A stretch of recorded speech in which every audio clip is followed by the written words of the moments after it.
Assalamualaikum warahmatullahi wabarakatuh. Di sini saya akan menjelaskan terkait metode yang terdapat pada machine learning. Metodenya yaitu adalah metode night Bayes. Uh, Langsung saja saya akan memperkenalkan kelompok saya. Yang pertama Febriandi Bruto dengan NIM 20050404025, Faisal Amri 200504031, Naimatun Nafsi 200504029, Ninda Nabila 20050404040, Weldian Rezeki 20050404014, Yulia Sari 20050404024, serta Ilham Ramadhani Adi Prayoga 11201040. Langsung saja kita masuk ke pokok pembahasan terkait metode Naive Bayes Classifier.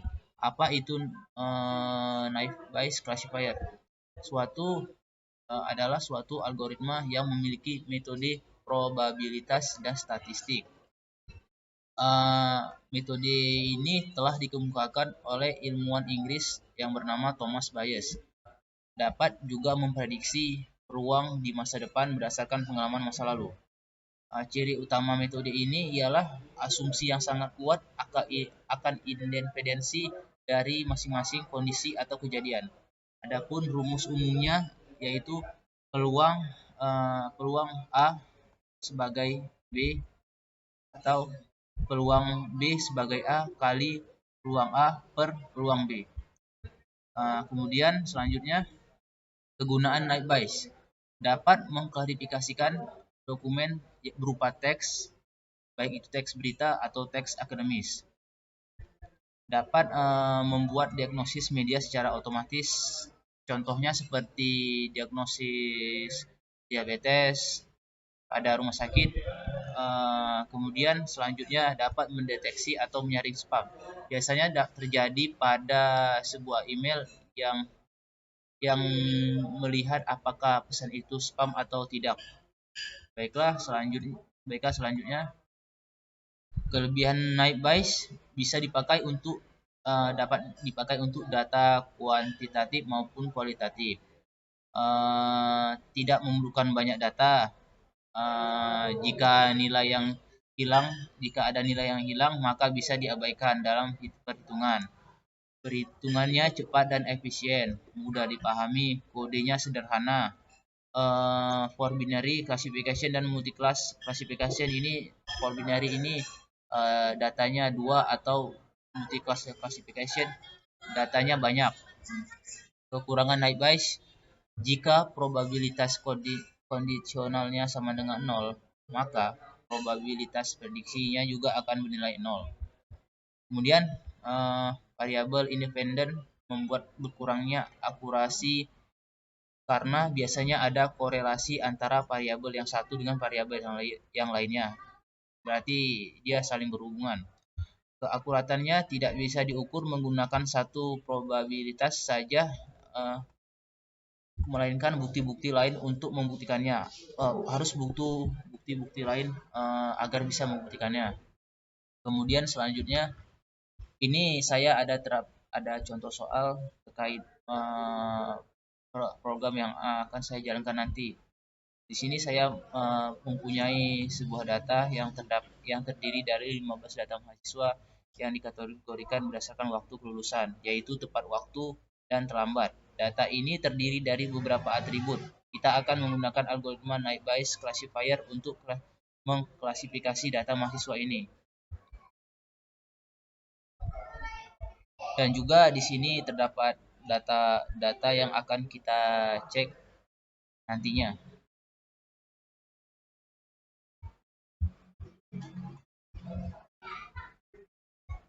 Baik, selanjutnya untuk pembahasannya, menghitung jumlah target atau kelas. Di sini untuk mahasiswa yang tepat waktu terkait mahasiswa tepat waktu ada 7 orang. 7 dari 15 mahasiswa sama dengan 0,467. Untuk mahasiswa yang terlambat lulus terdapat 8 dari 15 mahasiswa. sama dengan 0,534. Kemudian untuk menghitung jumlah kasus per kelas, untuk mahasiswa yang tepat untuk mahasiswa laki-laki yang tepat waktu kelulusannya terdapat 4 orang dari 7 mahasiswa laki-laki sama dengan 0,571. Untuk mahasiswa yang tidak bekerja dan tepat waktu terdapat 5 mahasiswa dari 7 mahasiswa yang ada sama dengan 0,714. Untuk data mahasiswa yang belum menikah dan lulus tepat waktu dapat 4 orang dari 7 dari 7 orang, yaitu nilainya ialah 0,571. Untuk mahasiswa yang mendapat IPK 2,7 dan lulus tepat waktu tidak ada. Kemudian untuk mahasiswa laki-laki yang terlambat lulus terdapat 4 mahasiswa dari data yang ada, yaitu 8 sama dengan 0,5. Untuk mahasiswa yang tidak bekerja dan lulus terlambat terdapat 3 mahasiswa dari 8 orang data, sama dengan 0,375. Untuk mahasiswa yang belum menikah dan lulus terlambat terdapat 4 orang dari 8 orang sama dengan 0,5. Untuk mahasiswa yang mendapatkan IPK 2,7 dan lulus terlambat terdapat 1 orang dari 8 sama dengan 0,125. Kemudian selanjutnya untuk menghitung jumlah target atau kelas tepat sama dengan peluang mahasiswa laki-laki yang cepat lulus, yang tepat waktu dikali peluang mahasiswa yang tidak bekerja lulusnya tepat waktu dikali mahasiswa yang belum menikah lulus tepat waktu dikali mahasiswa yang mendapatkan IPK 2,7 dan lulus tepat waktu dikali mahasiswa yang tepat waktu. Tepat sama dengan inilah nilai-nilainya dikali dan hasilnya adalah 0. Untuk yang terlambat, mahasiswa laki-laki yang lulus terlambat dikali mahasiswa yang tidak bekerja dan lulus terlambat dikali mahasiswa yang belum menikah dan lulus terlambat serta mahasiswa yang mendapat IPK 2,7 dan lulus terlambat dikali mahasiswa yang lulus terlambat. Ini nilai-nilainya semuanya dikali dan hasilnya adalah 0,00625. Dan untuk menentukan nilai probabilitasnya dapat ditentukan dengan cara ini. Probabilitas tepat sama dengan 0,000625 tambah 0 sama dengan 0. Probabilitas terlambat ini hasilnya adalah 1, maka hasil prediksi dari data testing adalah lulus terlambat.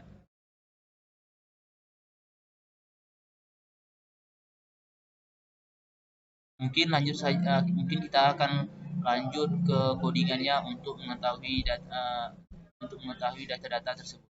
Jadi di sini kita menggunakan Google Colab ya, dengan bahasa pemrograman Python. Dan inilah contoh program-programnya yang telah saya coba tadi dan semuanya berhasil. Mungkin untuk selanjutnya kita akan mencoba dari awal lagi. Kita buka lembaran baru saja, new notebook.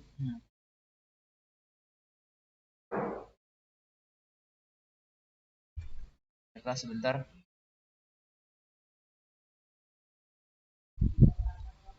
Mungkin untuk pertama langkah awalnya ialah kita memasukkan library yang dibutuhkan. Untuk library-nya bisa kita lihat di program yang sebelumnya telah kita coba dan berhasil tadi. inilah merupakan library-library yang dibutuhkan dalam pengecekan sebuah dataset. Berikut ini kita pindahkan saja ke halaman selanjutnya. Paste. Coba kita running ya.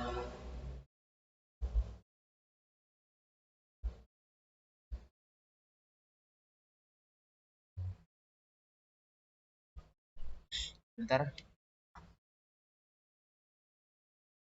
lagi dalam proses instalisasi.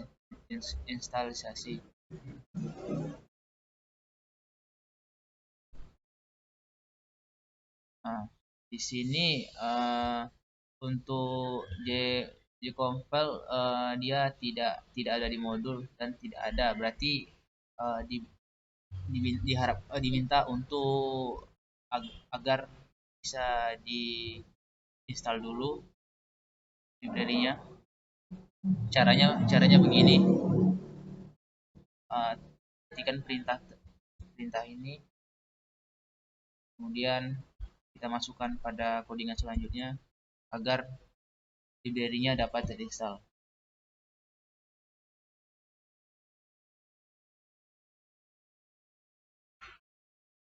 Ya, proses instalisasinya sedang berjalan dan berhasil. Coba kita ulang lagi pada penguploadan library yang awal tadi, dan ya berhasil. Kemudian langkah selanjutnya kita akan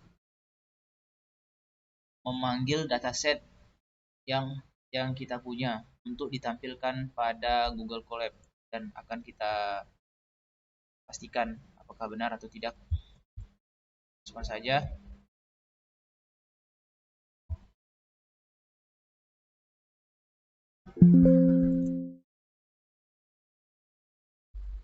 Oh ya, jangan lupa untuk menguploadnya di Colab agar data tersebut dapat terbaca saat kita jalankan.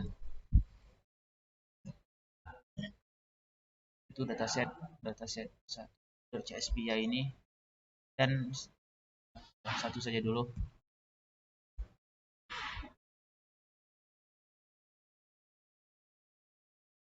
Sudah berhasil di download ya. Langkah selanjutnya kita dapat menrunnya terlebih dahulu, apakah codingannya error atau tidak. Dan berhasil ya. Inilah setelah kita tampilkan datasetnya, inilah tabel yang kita lihat yang saya tampilkan di PPT tadi. Sesuai di sini terdapat data-data itu. Yang pertama, data jenis kelamin, data pekerjaan, data status, IPK, lulus. Untuk data kategorikan terdiri dari jenis kelamin, pekerjaan, status, lulus. Sedangkan IPK ini adalah data numerikal. Karena yang di dalam suatu machine learning yang dapat dibaca oleh mesin ialah data numerikal. Sedangkan untuk 1 dan 0 ini, 1 melambangkan dia tepat waktu, sedangkan 0 mengartikan bahwasanya dia terlambat. Kemudian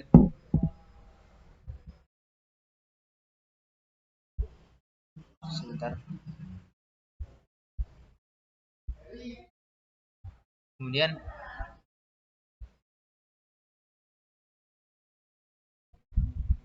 ini adalah untuk mengedrop data-data kita yang lulus, data-data yang lulus. Kemudian untuk Y itu merupakan sebuah target, dan kemudian langkah selanjutnya adalah mengtrain datanya, train test split. Kemudian untuk langkah selanjutnya kita melakukan pre-processing, yaitu kita masukkan data numerik.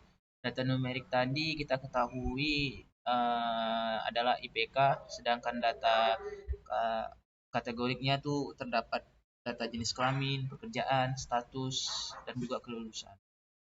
Status saja, kalau kelulusan tidak. Baiklah, akan kita running.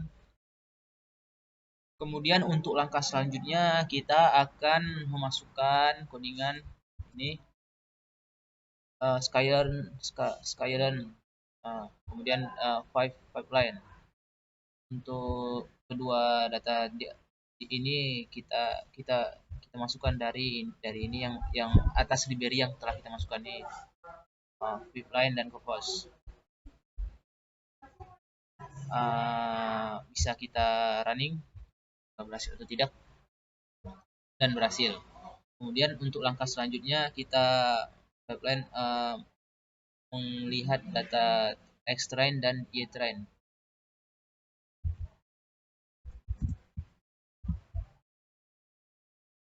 Kita masukkan, kemudian kita runningkan.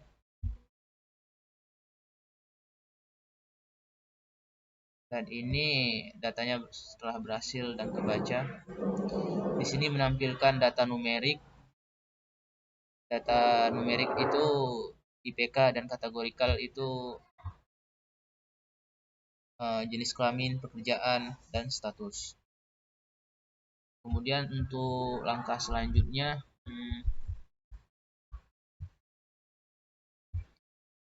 pipeline score untuk menampilkan skor dari data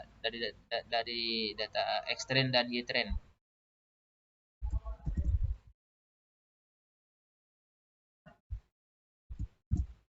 Oke, kita running.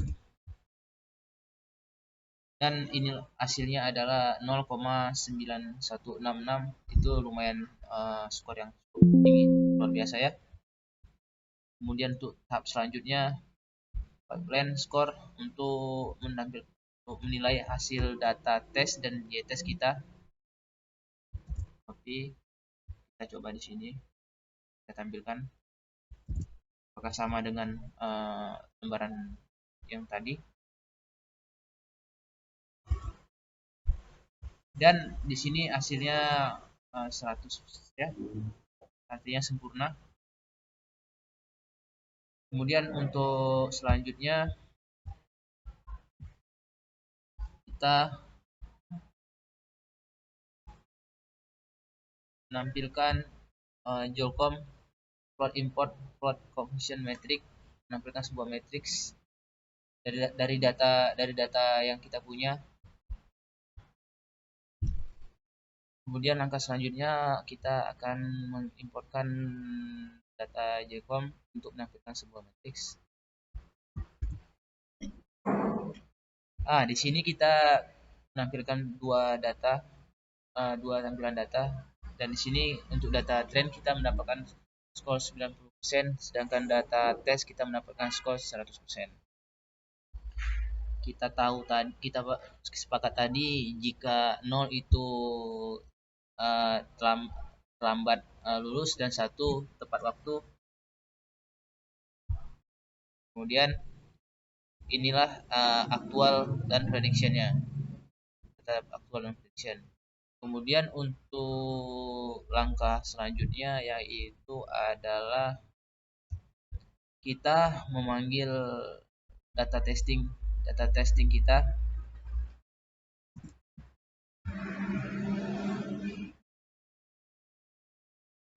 Jangan lupa kita upload ke dalam Google Drive, ke dalam Google Colab kita agar bisa kebaca dan tidak error. Kita testing. Ya, ini dia. Diupload dulu. Kemudian dapat kita running apakah programnya bisa berjalan atau tidak. Ya, benar. Di sini laki-laki, di sini jenis kelamin laki-laki, pekerjaan mahasiswa, status belum lulus, IPK 2,7. Kemudian untuk langkah selanjutnya kita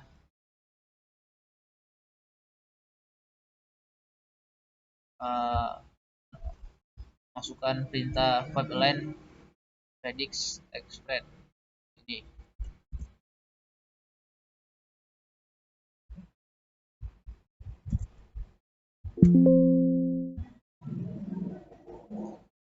Dan hasilnya arraynya adalah 0. Kemudian selanjutnya adalah menampilkan lagi data data lulus ke prediction.